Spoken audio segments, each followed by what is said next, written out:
Murakaza neza mu kiganiro cyacu cy'uyu munsi. Uyu munsi turaganira cyane ku ndwara yugarije isi yose ndetse harimo u Rwanda n'Abanyarwanda. Mu gihe cyitwaga Rwanda Day i Washington, Abanyarwanda cyangwa se uwari ubahagarariye mu rwego rw'ubuzima yatangaje ko bikingije mu rwego rwa 90%. Ntabwo tuzi nimba iyo mibare ariyo koko cyangwa se ari bya bindi twita cooking numbers cyangwa se guhimba imibare. Ariko nimba ari byo, Abanyarwanda bari mu kaga gakomeye nimba koko bafite imibare ya 90%, cyane cyane ko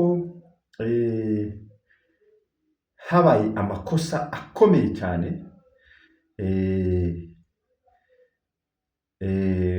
mu rwego rushinzwe ubuzima, ubwo isi yose yari yarahagaritse gutera turiya turemangingo mvamigabane, ariko noneho iwacu bagahita bashyiraho umuvuduko wirukanka cyane bagatera abana bamwe twita abo muri nasari cyangwa se garidiyene. Ni ukuvuga ngo umwana wari uri muri garidiyene muri 2013 na 2023 gutyo, umwana wari uri muri garidiyene muri 2020, ubu ngubu ashobora kuba ageze mu wa mbere nimba yaragitangira, cyangwa mu wa kabiri, cyangwa mu wa gatatu pirimeri, ndetse no mu wa kane no mu wa gatanu birashoboka. Ni ukuvuga ngo ikindi mwibuke ko abana bose bo muri pirimeri batewe turiya turemangingo mvamigabane. Impfu rero tumaze igihe tubona mu bigo by'amashuri bagafunga abantu bashinzwe ibyo bigo ngo ntibitaye ku bana, ntabwo akenshi ari amakosa y'abo bantu, kuko amakosa y'abo bantu sibo bagiye ngo bafate legal right. Legal right, buriya bwoko bw'amabuye bavanemo ziriya product twita perchlorate, noneho ngo bazivange na ziriya izo twise S40, buriya bwoko bwa S40 bw'amavirusi, ngo bakore kiriya kirungo LC32 S40, bakora ikirungo kiriya bise RNA.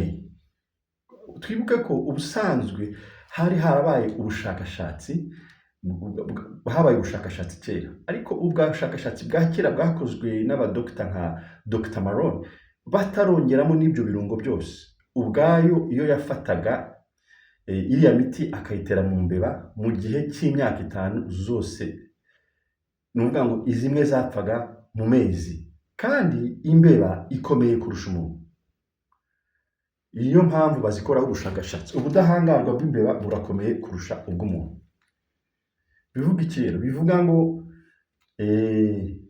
nk'Abanyarwanda ubwabo bashobora kuzisanga muri 2030 barwana n'ikibazo gikomeye cyo kuba bafite ayo mazu, bavuga ngo twubatse amazu, twubatse imihanda, ariko badafite n'abakozi bo kuyakoramo.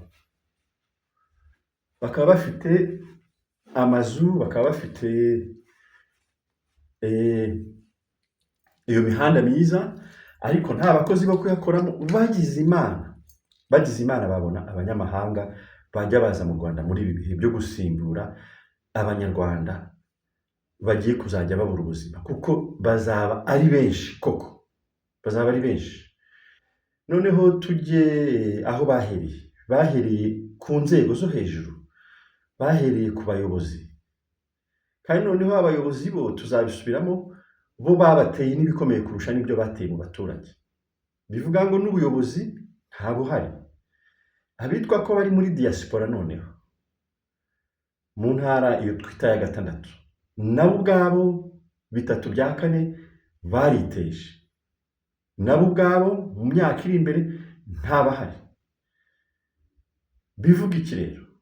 Bivuga ngo umuntu wese ureba iyi video ashyire ingufu mu kwita mu byo nakwita kuvana iriya myambi y'igishirira mu mibiri yanyu. Mushiremo ingufu kuko ikintu kiri kuba mu mibiri yanyu ni ikintu gikomeye cyane. Ni ikintu gikomeye cyane. Ubushize muri video zashize, mujye mureba video zashize n'iza kera kuko izi video maze igihe nzitangiye. Twabonye uburyo iyo turiya turemangingo mvamigabane tugeze mu mubiri dutangira gutera ubwirinzi bw'ubudahangarwa, kwigabaho ibitero. Nibyo twise immunoglobulin class 4. Iba yatewe n'iki? Iba yatewe n'indindamubiri, antibodies, byo bita antibodies mu cyongereza, zikorwa mu gipimo cyo hejuru zikaba nyinshi, noneho zigatangira kugabaho umubiri igitero muri iyo immunoglobulin class 4, IgG4. Iyo IgG4 rero iyo igabyeho umubiri igitero, hari ibintu byinshi biba mu mubiri, impinduka nyinshi ziba mu mubiri, mu miyoboro yose, mu miyoboro yaba ari y'amaso, yo mu ijosi, imiyoboro yo mu bihaha, yewe ndetse ikinjira no mu magufa, ndetse niyo bita reprotonium ifata inyama z'umubiri naho byinjiramo, bikinjira mu zo bita glands zose, cyangwa se imiyoboro ikoresha ibice byose by'umubiri w'umuntu. Iyo miyoboro tuzayisubiramo n'amazina yayo. Noneho iyo ifashe iyo miyoboro igafata n'inyama zose z'umubiri, ni ukuvuga ngo abantu indwara barwaye ni umubiri wose urwaye. Kwivuza rero ni ukuvura umubiri wose, kuko umubiri wose wagabweho ibitero. Hari abajya kwa muganga bati mwebwe mufite kanseri, hari abajya kwa muganga bati mwebwe mufite ibibyimba, hari abajya kwa muganga bati mwebwe mufite prostate. Ni ukuvuga ngo nk'iyo bakubwiye ngo ufite prostate, nuko iyo prostate gland cyangwa se umuyoboro wa prostate urimo IgG4 igabaho ibitero. Hari abajya kwa muganga bati isukari yariyongereye, nuko pancreas gland IgG4 izo ndindamubiri zabaye nyinshi zigabaho ibitero. Hari abajya kwa muganga bati mufite umwuka muke, nuko ibihaha zigabaho ibitero. Hari abajya kwa muganga bati murwaye amaso, lacrimal glands, orbit gland, nuko imiyoboro ijyana ku maso IgG4 igabaho ibitero. Hari abajya kwa muganga bati mufite ikibazo cy'impyiko, nuko adrenal gland IgG4 igabaho igitero. Iyo yose ni imiyoboro myinshi igiye itandukanye. Hari abajya kwa muganga bati mufite ikibazo, hari nk'umuntu wumva atakigira amacanjwe, ababara mu mutwe, ababara mu ijosi, nuko salivary gland cyangwa se icyo nakwita izikora inyamvubuka amazi zagabweho igitero. Umubiri wose wagabweho igitero. Bivuga iki rero? Bivuga ngo abantu bashyire ingufu nyinshi cyane mu kunywa ibintu by'umwimerere, kuko bizabavura. Nibyo bintu byonyine bizabavura. Abantu bamaze iminsi bajya kwivuza kwa muganga, yaba ari mu bihugu byo hanze muri za Amerika, yaba ari mu Buhinde, aho abantu bamenyereye kwirukira abishoboye, yewe n'abivuriza iwacu twabonye abakomeye bajya muri Taki bakagaruka ari imirambo. Twabonye abantu benshi babibwira ngo wenda bakoze amafaranga araza gukemura ikibazo cy'indwara zabo. Siko bimeze. Ubu umuntu uzakemura ikibazo cy'ibi bibazo byatewe n'imyambi y'igishirira ni umuntu uzakurikirana ibiganiro dukora, kuko ibi ni ibintu mazemo imyaka 4 nkurikirana ubushakashatsi bwo mu university hafi ya yose, nkurikirana ibibazo byose bagenda basohora biterwa n'utu turemangingo. Ni byiza rero ko muzajya mukurikirana ibiganiro byanjye, noneho mugasakaza video, noneho n'abandi bakabasha kugira gute, bakabasha gutangira kunywa ibintu by'umwimerere. Ngewe kindi nakagiye sinzakora nk'uko abandi bavuzi bakora. nzajya mbereka ibintu mushobora kubona hafi yanyu kandi bishobora kugira akamaro bivanamo iyo myanda yose. Uyu munsi rero nabazaniye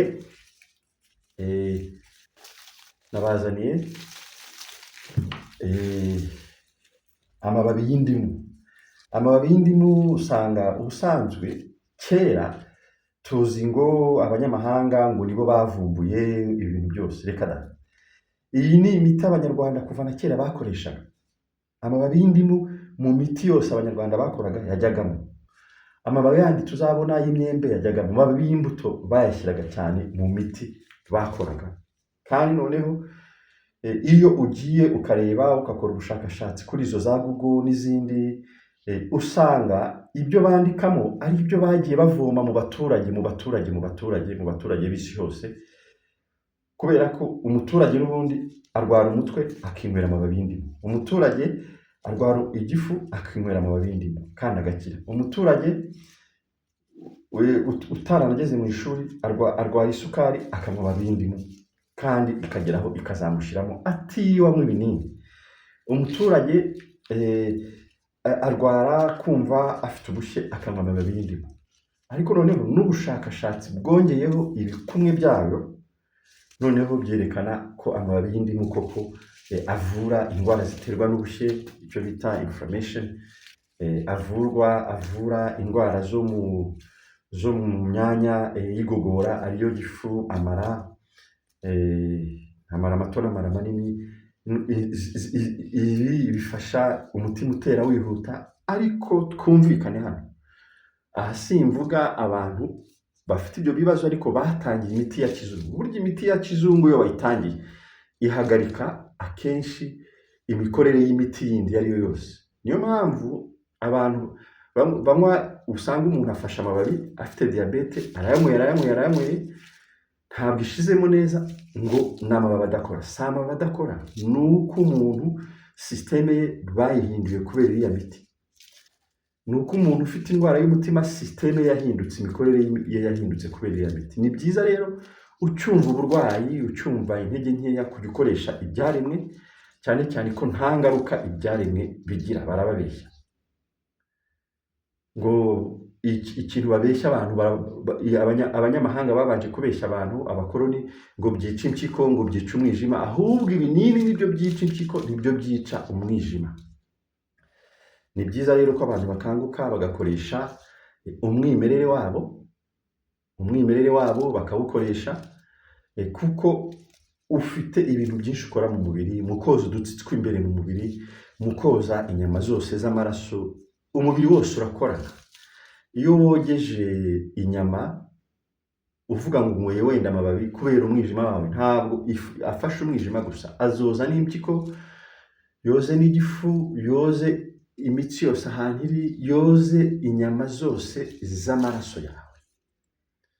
Amababi y'indimu rero muyakoreshe, afite